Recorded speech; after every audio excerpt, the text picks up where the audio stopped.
Boa noite. Oi, oi, raridade. Não sei se você já está aí para chegar, para entrar na live, ou se você verá isso depois, mas seja bem-vindo. Enquanto eu espero uns minutinhos, eu já vou me retratando aqui com muitos amigos que eventualmente podem assistir essa live, do tanto que eu estou meio sumida depois da minha mudança aqui para Portugal, mas uma mudança dessas exige muito foco, muita dedicação, então eu não tenho conseguido ser presente como eu gostaria na vida de pessoas tão preciosas para mim. Tenho estado um bocado focada em alguns projetos. É uma fase, não é? Eu conheci uma senhora esses dias, ela falou, usou uma frase tão legal, uma brasileira que está aqui já tem algum tempo, falou assim: até 2 anos da sua mudança, você ainda está lavando as roupas da mala. E realmente é mais ou menos assim. Então, é tanta adaptação, é tanta coisa nova, que eu peço um pouquinho de compreensão para vocês, não é negligência, nem porque eu esqueci, etc, etc. Enfim, e vamos falar um pouquinho sobre isso mesmo, né? Julgamentos. Às vezes eu estou julgando mal o que vocês podem estar pensando ou não dos meus silêncios, não é? E, bom, vamos começar o assunto, porque senão isso depois fica muito extenso e a gente foge do foco. Eu vou falar um pouquinho hoje sobre soberba, sobre julgamento e sobre compaixão. Eu vivi algumas situações hoje bem interessantes relacionadas a um lugar que eu frequento bastante e vou pintar mais ou menos esse cenário para vocês entenderem o porquê que eu quis vir aqui partilhar um pouquinho sobre isso. É um shopping aqui de Lisboa, que é reconhecido como um shopping de elite, por causa das lojas que ele tem, não é? E tem um senhor que sempre vai lá, sempre vai, acho que toda semana ele vai lá, e é um senhor já de idade, ele tem um certo defeito na mão, tem uma mão um pouco defeituosa, não sei se foi congênito ou algum acidente que ele teve, enfim, e muito humilde, não é? Às vezes ele pede dinheiro, ele faz alguma brincadeirinha, pede dinheiro, ele vai lá para jantar, ele tem um restaurante que ele vai lá que dão comida para ele, então ele já chega para poder comer a comidinha dele, e às vezes está muito cheio, o dono do local pede para ele esperar um pouquinho, aí muitas vezes ele volta lá e fala, eu vou voltar mais tarde e tal, ele pediu para eu esperar. Então não é uma pessoa que é inconveniente, vamos dizer assim, em relação àquilo que ele espera ganhar, não é? Ele tem realmente o hábito, mas ele também, ele consegue, dentro da realidade dele, dentro da idade dele, dentro da condição de vida dele, ele consegue ser discreto. E esse senhor até me chama de Mariazinha, porque ele não guardou meu nome até hoje. E aí ele falou, Mariazinha, ele sempre me chama de Mariazinha. Não vou dar tantos detalhes para guardar a identidade das pessoas envolvidas. Mas fato é que eu observei a postura de algumas pessoas em relação a ele, porque ele não é um público, vamos dizer assim, esperado para o local, né? Então, é uma presença que às vezes incomoda algumas pessoas. E eu observei isso desde a primeira vez que eu o vi, quando eu o conheci, que eu conheci um pouquinho a história dele, conheci isso, percebi que ele vai muito lá para conversar, para ter com quem falar, ele não vai só lá, ele vai em outros centros comerciais de Lisboa. Então a vida dele é meio que encontrar essas pessoas, encontrar os lojistas, encontrar quem trabalha por ali, ganhar um prato de comida, enfim. E é bom que você pode estar pensando assim, né, que isso não tem muito aqui para a Europa. Gente, tem sim. E é uma realidade que às vezes assombra muitas pessoas, a realidade dos pedintes, gente que dorme na rua, existe. A gente vê uma movimentação maior em relação a isso, mas existe. Eu acredito que existe em quase todo mundo, ou pelo menos nos lugares que eu já tive até hoje. Sempre vivi essa experiência de ter algum irmão de rua nos lugares que eu já passei, né? E aí, o que eu queria falar sobre isso, em relação a isso? Eu tive um bocado refletindo sobre o quanto que a gente se incomoda com a presença de pessoas assim, como esse senhor, ou com um pedinte na rua, que esteja com uma ferida ou não, que esteja com um boné estendido, que esteja cheirado, que esteja sujo, que esteja fedido, que esteja em boas condições, que você até fala, meu Deus, mas por que essa pessoa está pedindo dinheiro? Enfim, de uma forma geral, o primeiro impacto é sentir incômodo, é se sentir incomodado com aquela realidade. Às vezes não é com a pessoa, mas é com aquela realidade. Você está passando, você está dentro do seu dia, está fazendo suas coisas e alguém fala: você tem um dinheiro para me dar? Você tem um dinheiro para me ajudar a comprar uma passagem? Você tem um dinheiro para me ajudar a comer? Enfim, quem é que nunca passou por uma situação dessa? E aí eu fiquei ali prestando atenção nessa situação em relação ao incômodo que ele gera, que a presença dessa pessoa gera num local que é de elite, vamos dizer assim. E eu refleti muito sobre isso e sobre a resistência especificamente de uma pessoa que eu conheço, de um amigo meu, e conversamos um bocado sobre isso hoje. E aí a primeira pergunta que eu fiz para ele foi: por que você se sente incomodado com a presença dessa pessoa? Você já parou para pensar nisso? Por que você se sente incomodado? Porque eu já percebi que você não tem muita paciência. Aí a pessoa até falou: não, realmente eu não tenho muita paciência e tal. Partilhou um pouco a resistência dele, não é? E a reflexão que eu queria trazer para vocês foi o que a gente refletiu junto nessa conversa. Isso me tocou muito e depois, vindo para casa, eu recebi vários sinais de que seria legal falar sobre isso.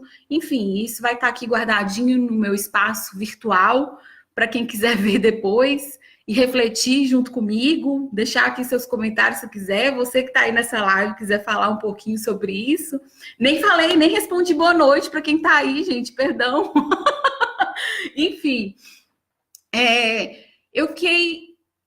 Uma das coisas que eu gostaria de primeiro falar quando eu expus para você essa situação, e que provavelmente você já deve ter visto, tem muita gente de Paracatu me assistindo, né? Paracatu tem muitos pedintes, tem muita gente que dorme ali debaixo da marquise da Caixa Econômica Federal, não sei se isso ainda continua acontecendo, a gente vê muitas pessoas dormindo na rua, e sabe, não sei se isso continua acontecendo também, pelo menos quando eu morava aí, às vezes acontecia dessas pessoas serem levadas para outra cidade, para fazer um limpa na cidade, né? Praticamente os mendigos sumiam e, na verdade, não é porque eles tinham recebido alguma assistência social por parte do poder público, mas porque tiravam e levavam para outra cidade. Eu sei disso porque a gente distribuía sopa, fiz isso algumas vezes e ouvi de vários irmãos de rua, né, o quanto que eles penavam depois para voltar para Paracatu, porque simplesmente tiravam aí da cidade, levavam para outro lugar e eles queriam voltar para Paracatu. Enfim, mas fato é que você já deve ter passado por essa situação de ter sido interrompido por alguém e alguém ter pedido dinheiro, e o que eu queria que você me falasse, se sentia à vontade, ou pelo menos refletisse aí dentro de você, qual é a sua primeira reação? A sua primeira reação é de incômodo, é de asco, é de pensar: se eu der esse dinheiro para essa pessoa, ela vai comprar droga, se eu der esse dinheiro para essa pessoa, ela vai comprar pinga, eu não dou dinheiro, eu dou comida, eu não dou dinheiro nem comida, dou uma oportunidade, que é um quintal para capinar. Eu não sei qual que é a sua reação, mas eu já ouvi e já vi várias reações. A minha reação já foi essa, de não dou dinheiro, porque se eu der dinheiro, essa pessoa vai pegar o dinheiro e comprar droga. E vamos chegar lá no que eu estou fazendo essa pergunta. Por que eu estou fazendo essa pergunta? A primeira coisa que eu queria deixar aqui, que foi um dos sinais, né, de que eu poderia gravar esse live, sentindo no coração a necessidade de falar sobre isso, foi uma música que eu escutei, não sei quem canta, até foi uma falha minha não ter prestado atenção, né? Foi naquelas listas de Spotify. É uma música que fala assim: seria tão bom se tudo que a gente fala fosse compaixão. E eu até acrescentaria, né? Seria tão bom se tudo que a gente fala e faz fosse compaixão. Por que eu tô falando disso, gente? O que isso tem a ver com o pedinte, né? Cliquei numa coisa errada aqui, não quero cancelar. Por que eu comecei com o pedinte e agora já tô falando da compaixão? O que isso tem a ver com soberba e julgamento? As nossas reações quando a gente se encontra com uma pessoa assim, se a gente for parar para pensar, a maioria das reações, quando você tem resistência, é julgamento. Julgamento do porquê que essa pessoa está ali, julgamento de quando ela não é deficiente física, você fala: mas a pessoa é válida, ela tem condições de trabalhar, ela é jovem, Hoje, depois disso tudo, depois que isso tudo aconteceu, eu estava esperando um comboio e uma jovem, sei lá, de uns 23 anos, me pediu dinheiro na estação, com um cachorro, com aqueles negócios de malabarismo, provavelmente ela faz algum malabarismo no sinal, e pronto, e eu fiquei ali pensando qual que tinha sido a minha primeira reação. Mas ela é tão jovem, por que ela não vai trabalhar? Por que ela não procura um trabalho fixo? Por que ela está pedindo dinheiro? Ela nem tá mal vestida e tal, ela tem um cachorro do lado, um cachorro grande, preto, com pelo brilhante. O que passou na minha cabeça nessa hora? Julgamento, né? Da gente parar e pensar. Se a gente for parar e julgar, seria bom a gente parar e pensar, cara, deve ser muito foda ficar numa estação com essa quantidade de gente esperando para voltar para casa numa hora dessa, sendo jovem, bem vestida, com um cachorro e pedir dinheiro para os outros. Quantas pessoas devem virar a cara? Quantas pessoas devem xingar? Quantas pessoas devem ignorar a presença dessa pessoa? E quantas pessoas devem julgar no silêncio, né? Esse incômodo de você estar ali no seu espaço e chega um outro para te lembrar a realidade da vida, para te lembrar a desigualdade de oportunidades, para te lembrar os seus quereres sem fim, o saco sem fundo, que é a gente querer cada vez mais. Quando a gente encontra um mendigo, é isso que ele mostra para a gente. Qual a necessidade de querer tanto? Qual a necessidade dessa diferença que nós temos de oportunidades, de alcance financeiro, de coisas para comprar, de coisas para mostrar nesse universo das redes sociais, né? Quantas coisas a gente vê no nosso feed de notícias, que é pratos e tal. Eu me coloco nisso, pratos, lugares que visitou, coisas que fez, né? A necessidade que nós temos de compartilhar ali. E o que a gente está compartilhando da vida? O que a gente está compartilhando do que a gente ganha sem julgamento? Porque o fato de você eleger se você vai dar ou não aquele dinheiro porque a pessoa vai usar para comprar droga, ou a pessoa vai usar para comprar pinga, ou a pessoa vai usar, sei lá. Cara, se a gente fizer o exercício de simplesmente dar a esmola sem qualquer julgamento, o que a gente vai estar exercitando em nós é a compaixão. Porque no momento que você se coloca numa posição para questionar o porquê que aquela pessoa está pedindo dinheiro, o porquê que aquela pessoa vai no shopping para jantar, o porquê que aquela pessoa às vezes chega num shopping de elite suja, precisando tomar banho, cortar a unha, o porquê que aquela pessoa frequenta um lugar que não parece com ela. Enquanto você fizer qualquer julgamento em silêncio na sua cabeça, o que você está julgando é uma sentença do que está dentro de você. Porque quando a gente se coloca numa posição de superioridade em relação ao outro, isso é soberba, isso é altivez. E todas as vezes que a gente para um pouco para pensar antes de dar uma esmola e encontra justificativas para aquilo, principalmente se a pessoa, mas ela é tão jovem, por que não está trabalhando? Por que ela está aqui todo dia, nesse mesmo horário, fazendo isso, pedindo dinheiro? Gente, quem é você para julgar por que a pessoa está fazendo isso, entendeu? Quem somos nós? Eu me coloco no mesmo lugar, porque eu vivi essa reflexão toda durante a tarde, e quando eu cheguei no comboio, que essa jovem chegou lá me pedindo dinheiro, bem vestida, com um cachorro e tal, eu lá, gente, mas por que ela não está trabalhando? Por que ela para pedir dinheiro? Com essa idade que ela tem, com a capacidade que ela deve ter, quem somos nós para julgarmos por que a pessoa está nessa condição? Às vezes a condição dessa pessoa é não ter nem mesmo consciência que ela podia estar vivendo uma outra vida. E ela precisa só da nossa compaixão. Qual que é o raciocínio que eu gostaria de construir aqui? Quando a gente para e faz esse julgamento em relação a alguém, todo julgamento que a gente faz, todo julgamento que a gente... Presta atenção nessa parte, realidade.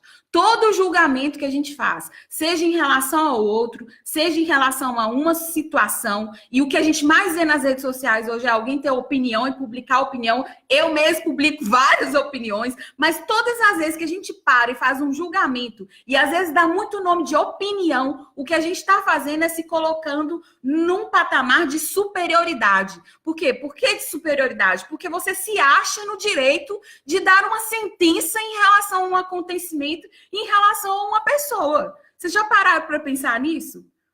Quando a gente faz esse movimento, o que a gente está alimentando dentro de nós é a soberba, é a altivez, é a situação que faz com que você tenha uma pretensão de superioridade, porque ninguém é superior a ninguém. Aí eu queria que você pensasse no seguinte exemplo.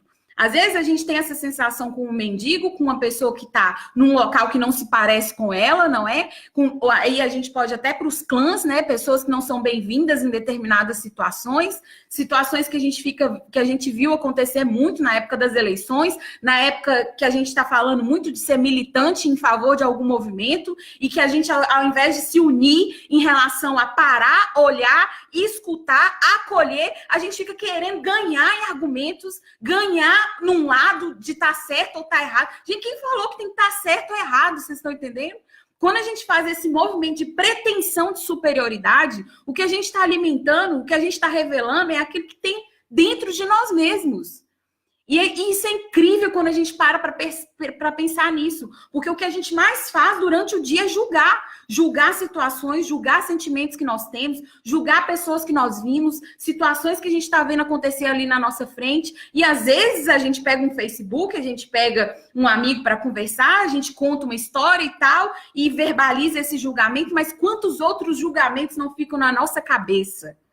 Na nossa cabeça. E qualquer julgamento que a gente faz é nessa intenção de revelar uma sentença sobre a vida de alguém ou um acontecimento, o que a gente está sentenciando ali é a nossa pretensão de superioridade, de quem entende o que aconteceu. E isso é em qualquer situação. Eu estou dando um exemplo aqui do desconhecido, do mendigo, daquele pedinte, mas pode ser em relação a alguém que fez um mal para você, que te machucou, que te magoou, e que você faz uma sentença em relação àquela pessoa. Ela jamais poderia ter feito aquilo comigo, isso jamais poderia ser aceito por mim em relação, não, agora eu tenho que parar de falar com essa pessoa, sem condições dessa pessoa continuar na minha vida, não vou perdoar e tal, não sei o quê. E aqui nem querendo entrar na esfera do perdão. Você pega o que essa pessoa fez e faz o quê? Você faz uma sentença do que ela fez. E geralmente essa sentença a gente dá baseado naquele raciocínio. Eu não gostaria que fizessem comigo aquilo que eu não faria com você.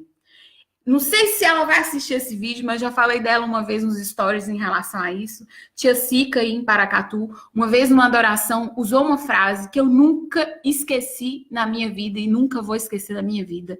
Era uma situação lá que tinha acontecido algum pipoco aí num desses retiros de carnaval que a gente estava trabalhando e tal. Tinha rolado algum estresse, alguma treta. E aí a gente foi, a equipe toda para a capela começou a rezar e tal, não sei o quê. Depois teve a moção ali de partilhar o que a gente tinha sentido em oração e tudo mais. Eu nem sei se ela vai lembrar disso. E aí, quando abriu para a partilha, ela lançou a seguinte pergunta, ou fez a seguinte afirmação. Quando a gente vê alguém fazendo alguma coisa que a gente não gostaria que fizessem conosco, ou fizessem com o outro, uma situação qualquer que a gente se sentisse ali apto para julgar, né? Não foi bem com essas palavras, mas enfim, é isso que ela queria dizer. Toda vez que isso acontecer, nós devemos pensar, se fosse eu poderia ter feito pior. Cara, eu não sei se ela sabe, mas essa frase me impactou de um tanto que eu nunca na vida esqueci disso. Eu acho que eu nunca vou esquecer. Em muitas situações que eu tô ali arretada, que eu acho que eu sou que eu tô, né, no topo da pretensão da superioridade, vem essa frase dela assim e me lembra. Todas as vezes que eu vi uma situação dessa, se fosse eu poderia ter feito pior. E por que eu tô falando isso tudo, minha gente? Porque se você se sente desconfortável em relação a alguém, ou em relação a alguma coisa, ou em relação a algum acontecimento, esse desconforto faz parte de você. Faz parte de você. O que não faz parte de nós não nos perturba. Essa frase é de Bert Hellinger, criador da constelação familiar. Vou até repetir só com os dizeres dele mesmo, que eu completei umas coisas aí no meio. Se você se sente desconfortável em relação a alguém, é porque esse desconforto faz parte de você. O que não faz parte de nós não nos perturba.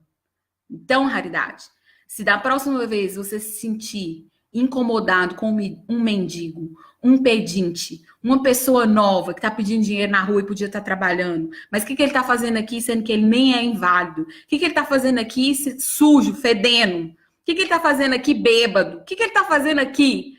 O que ele está fazendo? Quem ele pensa que é falar assim comigo? Qualquer situação do gênero. Aquilo que te perturba revela muito mais sobre você do que qualquer outra coisa. E aí eu tinha falado das redes sociais e hoje eu li uma notícia aí do Brasil que uma empresa está pagando R$ 900 para uns blogueiros ou digital influencer tirar fotos, fazer de conta que está andando no jatinho, tirar foto, publicar foto, né? Para poder divulgar esse serviço. A pessoa não acaba não passeando no jatinho. É para fingir que está andando de jatinho. R$ 900. E aí eu te pergunto, quando a gente faz esse julgamento, né, em relação a algo que nos incomoda, você já parou para pensar também os julgamentos que você faz em relação ao que você vê, a felicidade publicada nas redes sociais? Você já parou para pensar o quanto de coisa que ali é fake? Relacionamentos fakes, namoros fakes, casamentos fakes, jatinho, passeio no jatinho fake, comida fake, tudo fake. Por que eu tô falando isso? Porque a quantidade de pessoas e situações que eu já vi, desde que eu comecei a trabalhar com coach, principalmente, que tá incomodado por não se ver feliz tanto quanto as pessoas na internet, gente, é gigantesco. Pessoas que... Sabe aquela história de olhar para a grama do vizinho? Então, a grama do vizinho não é mais aquela que ultrapassa o muro. A grama do vizinho é o perfil dele no Facebook, no Instagram, ou seja lá onde for. Quantas coisas você vê nessas situações aí, nas suas redes sociais, que param para você, fazem você pensar, cara, minha vida é uma bosta. Porque olha aqui esse cara, o quanto que ele tá feliz, olha o tanto de coisa que ele faz, olha o tanto de lugar que ele conhece, olha o tanto de coisa que ele recebe de graça, olha os recebidos de fulano de tal, né? Ou sei lá, essa postura que a gente tem hoje, e o boom que é hoje é uma profissão isso, galera. Quantas coisas ali que a pessoa às vezes compartilha. Eu acho muito massa quando alguém é digital e ele, digital influencer, e avisa, isso daqui é publicidade. Né? Isso é publicidade. Agora, quantas coisas a gente recebe como influência de produto, de utilização de serviços, de lugares, que a pessoa simplesmente recebeu para fazer aquilo ali e a gente nem sabe. Quantas vezes as pessoas estão vivendo um relacionamento fracassado, falido, mas na rede social parece a melhor família do mundo. E não estou falando que todo mundo está publicando mentira, não. Eu tô aqui para falar que isso acontece. Do mesmo jeito que você pode se sentir incomodado com aquilo que, vamos dizer assim, provoca em você por um mendigo ou por um pedinte, como eu dei o exemplo no início, o que eu queria que você pensasse é que esse julgamento que você faz, às vezes, para esse patamar de superioridade, esse mesmo julgamento pode acontecer para te inferiorizar. Você tá entendendo? Você olhar uma situação e achar que você tá na merda. Desculpa a palavra. E achar que você tá ali. Você tá entendendo? E não é isso, gente. O julgamento, para o bem ou não, tome muito cuidado com ele. Por quê? Porque isso revela o que está dentro de você, de como você está se sentindo. E aí, eu não quero me estender muito mais, mas eu queria deixar algumas sugestões. Todas as vezes agora que você encontrar com um mendigo, encontrar com um pedinte, encontrar com o cara cheirado aí, que você sabe que tá sempre ali naquele lugar, tá lá no posto Catuí, sempre pedindo alguma coisa e tal, não sei o quê. Faça o exercício de parar, olhar, não ignora, olhar, de preferência olhar nos olhos, escutar, acolher e se quiser fechar com chave de ouro, dá um dinheiro para ele. Não é moedinha, não. É dinheiro. Mas você dá sem julgar, sem pensar se ele vai comprar droga, se ele vai pagar para comprar, vai gastar aquilo na pinga, ou seja lá o que for. Só faz isso. Só faz isso. Só faz isso. Eu tenho escutado muito E isso não é uma questão de imitação, mas se for também, se alguém já acompanha e acha que é imitação, o problema não é o caso, mas pronto, eu senti mesmo necessidade de falar um bocadinho sobre isso. Eu não sei se vocês já ouviram falar do Ítalo Marcilli. Ele fala muito do exercício da esmola, que a gente deveria muito exercitar a esmola. A gente está aí passando por uma situação, não é, de calamidade em Minas Gerais, com essa situação de Brumadinho, quantas outras situações a gente vê, mas existem situações de calamidade acontecendo perto da gente sempre, sempre, em qualquer lugar, inclusive aqui perto de mim, em Portugal. E a gente às vezes para julgar antes de simplesmente parar, olhar, escutar, acolher e exercitar a compaixão por meio da esmola, sem julgamento, sem julgamento, sem julgamento nenhum. Experimenta isso. E aí eu termino com uma frase de São Pio de Petreucina, que também foi uma frase que para mim foi uma confirmação que seria legal falar sobre isso, que diz assim: não se desencoraje, pois se na alma existe o contínuo esforço de melhorar, no final o Senhor a premia, fazendo nela florir, de repente, todas as virtudes como num jardim florido. Nós podemos ser esse jardim florido, cada vez mais que diminuirmos o julgamento, que revela muito mais a nossa soberba e a nossa dificuldade de exercitar a compaixão. É isso aí, Raridade. Era isso que eu queria compartilhar. Agradeço se você chegou até aqui e deixo um beijo para você.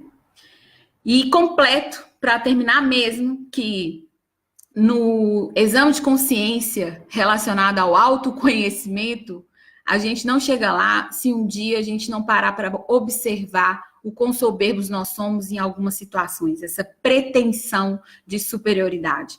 Então, se você quer superar alguma realidade na sua vida, uma das primeiras que a gente deve buscar é esse vício que nós temos, de nos colocarmos num padrão de superioridade que nos autoriza a julgar o outro naquilo que ele pensa, naquilo que ele faz, naquilo que a consciência dele é capaz de realizar nas suas relações, não é? Naquilo que fazem conosco. É difícil, não é fácil. Já diria alguém que eu amo muito, né? Quem nunca errou, atire a primeira pedra. Um beijo, Raridade. Fica com Deus. Paz e bem. Espero que você tenha gostado. E se você quiser também participar do grupo que eu abri agora para fevereiro, é um grupo que a gente vai trabalhar muito sobre as tomadas de decisão, vai ter muita surra de autoconhecimento, então a gente vai falar um bocado sobre essas coisas que doem, mas que a gente, para crescer, tem que conhecer e enfrentar. Se você quiser mais informações também, fale comigo, tá bem? Um beijo, paz e bem, abençoe.